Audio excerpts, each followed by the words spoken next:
When we began prototyping the game, it always began with Amy climbing down the ladder into the tunnel and going from there. For a brief period, Dave and I butted heads because he felt there should be an introductory puzzle to establish Amy as a mechanic by having her find a part from the car in this screen and use it to open the tunnel, which was covered.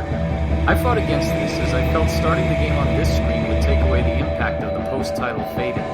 Even though we see a glimpse of the world in the game's intro, the contrast of playing in an enclosed space and then being able to freely explore this large ruined world was something I really wanted to preserve, and thankfully I was able to. And there's nothing around we could use to stand on. Still, it was worth seeing the party in the streets when Greenland was finally cured.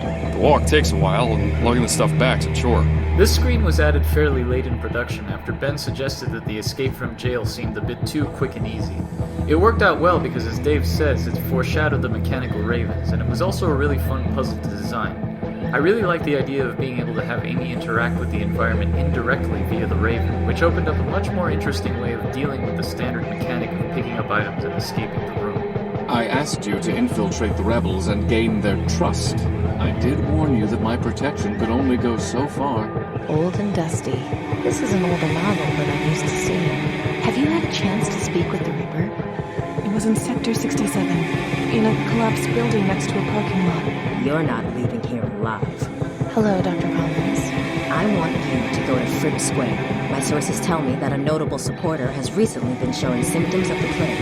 I'm sure you're aware of the consequences if you were ever caught. That corpse is just out of my reach. That was faster than I expected. Maybe there's still time to... 7. Denby, what happened to her? Good going, kiddo. Now we can focus on the car. It's way too high for me to reach. Not that I'd need to. She's family. Gordon's good people. He's had it pretty rough lately. No more time for idle chat now, Amy. Get to Fripp Square and find Silas Harrison.